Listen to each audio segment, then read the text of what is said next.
अलैकुम वरहमतुल्लाहि ताला बरकातुहू। जी, ये वो जगह है जहाँ पर अय्याम जाहिलियत में, जाहिलों के ज़माने में, जब सरकार अलैहिस्सलाम की तशरीफ़ लाने से पहले भी, तशरीफ़ लाने के बाद भी, तकरीबन 40 साल आपकी उम्र हुई, उससे पहले से जो मामला था, अक्सर लोग अपनी बेटियों को जिंदा यहाँ पर दफन करते थे। बोलिए अल्लाहु अकबर। अल्लाहु अकबर। तो यहाँ पर क्यों दफन करते थे? इसलिए कि बेटी होगी, फिर उसको रिश्ता करके देंगे, जमाई के सामने झुकना पड़ेगा, हमारी इज्जत, हमारी शान, ये वो समझते थे कि बेटी देने के बाद हमारी इज्जत घट जाएगी। ऐसा नहीं। आज अब अगर आप अरब कंट्री में देख लें, बेटी पैदा हो तो ज़्यादा खुशी मनाती। वजह क्यों है? इसलिए कि हमारे यहाँ पर जहेज़ देना पड़ेगा, बेटी भी देना, जहेज़ भी देना। हालांकि वो अपने ख़ानदान को छोड़ करके हमारी नस्ल को बढ़ाने के लिए हमारे घरों पे आ रही हैं, तो हमें उनका शुक्रिया अदा करना, उनके सामने निगाह नहीं उठानी चाहिए। और उल्टा यहाँ पर कैसा है, हमारे यहाँ पर अच्छा माहौल है कि उल्टा उनको पैसे दे करके लाया जाता है, महर अच्छा खासा दे करके निकाह होता है। तो उस ज़माने में ऐसा मामला था कि बेटी आने से बहुत परेशान होते थे, यहाँ पर बच्चियों को जिंदा दफन करते थे। एक बात ये जिक्र की जाती है कि नबी पाक अलैहिस्सलाम इसकी बहुत सख्त मुखालिफत फरमाते थे। और एक सहाबी आकर कहते हैं कि या रसूलुल्लाह अलैहिस्सलाम, मैंने बहुत बड़ा गुनाह किया है, और वो ये है कि मुझे औलाद तो नहीं थी। जब मैं सफ़र के लिए जा रहा था तो मेरी बीवी जो है हामिला थी।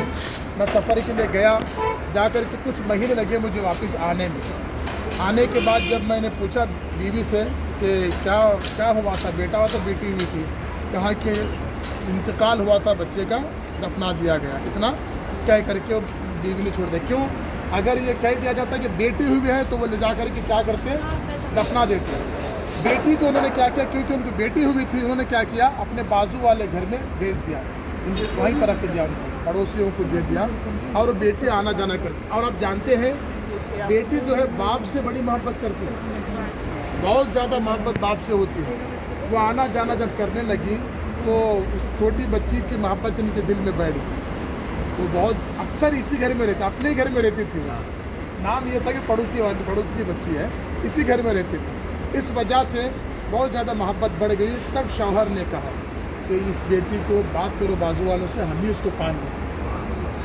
जब ये कह दिया, क्योंकि ये बहुत प्यारी है, बहुत अच्छी है, तो तकरीबन 3 साल कुछ हो चुके थे बच्ची को, और कुछ ज़बान से बात भी कर रही थी। और उसके बाद में उस वक्त बीवी की खुशी की इंतहा ना रही। उन्होंने कहा कि आप घबराइए नहीं, ये हमारी ही बेटी है, बतौर अमानत हमने उनको दे दिया था ताकि आप उनको दफन ना करें। अब उसके बाद वो सो गए रात में, फिर दिमाग में ख्याल आने लगा। ये सारा वाक़या सहाबा के सामने, सरकार के सामने ही सुना रहे हैं। कौन? साहब रसूल। और इस्लाम लाने से पहले का मामला था। तो उन्होंने ये कहा कि फिर गैरत मुझ में जाग उठी। अरब की जो गैरत थी, बच्चियों बेटियाँ पैदा हो दफन करना, अपनी जवाई को लाऊँगा तो क्या होगा। फिर मैं उस बच्ची को लेकर के जंगल बयाबान में चला गया। वहाँ जाने के बाद मैं गड्ढा खोदना शुरू किया, या तो यहीं पर आए होंगे, तो गड्ढा खोदना शुरू किया। और जैसे जैसे पसीना आता तो मेरी बेटी आकर बोलती, अब्बू क्यों आप गड्ढा खोद रहे हैं, थोड़ा आराम कर लो। मुझे पसीना पोंछती थी वहाँ। फिर मुझ में गैरत जाग उठी, फिर मैं खोदना शुरू किया, यहाँ तक कि जब गड्ढा पूरा बड़ा बन गया, कब्र बन गई, तो मैंने उसको बेटी को कहा, मिट्टी डालना शुरू किया। अब्बू उसने चिल्लाना शुरू किया, कहा कि आप मुझे ऐसा क्यों कर रहे हैं, आप मेरे साथ ऐसा क्यों कर रहे हैं, मैंने आपका क्या बिगाड़ा है, ये कहना शुरू किया। फिर भी मुझ में गैरत जाग उठी, और मैंने क्या किया, दफन करके जब पलटने लगा तो पीछे से मुझे आवाज़ आ रही थी, अब्बू की आवाज़। हालांकि मिट्टी के नीचे दफन थी मेरी बच्ची, आवाज़ आ रही थी, या रसूलुल्लाह अलैहिस्सलाम, आज भी मुझे ऐसा लगता है कि कोई मेरे पीछे से पुकार रहा है, मेरी बेटी पुकार, अब्बू बोल के पुकार रही है। तो सरकार की आँखों से आंसू निकले और गाड़ी आपकी भीग गई। और उसके बाद में फिर आपने फरमाया कि इस्लाम लाने से पहले जितने गुनाह होते हैं, इस्लाम लाने के बाद अल्लाह ताला तमाम गुनाहों को माफ़ फरमा देता है, यह आपने फरमाया।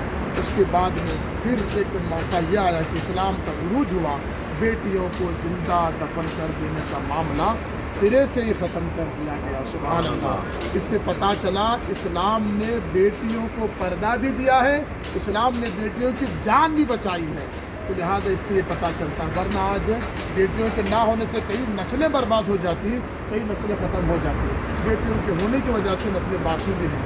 اور ایک بات یہ پتہ چلی کہ یہاں پر جو دفن کرتے تھے یہ پوری جگہ ابو جہل کی کس کی تھی؟ یہ پورا قبرستان کس کا تھا؟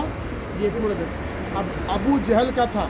اور یہاں پر غریب مسلمانوں کو بھی دفن کیا گیا ہے، جیسے کہ حضرت سمیہ رضی اللہ تعالیٰ عنہا اسلام میں سب سے پہلی خاتون جن کو نیزہ مار کے ابو جہل نے قتل کیا تھا، جب ان کو دفنانے کے لیے یہاں پر لایا گیا، ابو جہل نے انکار کر دیا کہ جگہ میری ہے، میں دفنانے نہیں دوں گا۔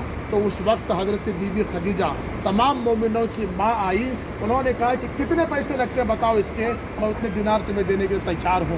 تو ابو جہل نے دیکھا کہ یہ پہلے تو بچیوں کا دفن کرتے تھے اور یہاں پر غریب مسلمانوں کو دفن کیا جا رہا ہے، تو لہٰذا میں زمین لے کے کیا کروں گا، اس نے بیچ دیا۔ امی جان نے حضرت بی بی خدیجہ رضی اللہ عنہا نے، ویسے تو آپ نے سرکار کی منقوہ بننے کے بعد، سرکار کی نکاح میں آنے کے بعد اکثر آپ نے پیسوں کو غریبوں کے واسطے لٹایا ہے، غریبوں کو دیا، اسلام کے واسطے لٹایا ہے، اور یہ بھی جگہ خرید کر کے آپ نے وقف کر دی مسلمانوں کے لیے۔ سبحان اللہ، زور سے کہیے سبحان اللہ۔ لہٰذا یہ وہ جگہ ہے جہاں جو امی جان کی جگہ ہے، یہاں پر غریب مسلمانوں کو دفن کیا گیا تھا، اور اس جگہ پر بلڈوزر آئے، مشینیں آئیں، مگر کچھ کام نہ دی۔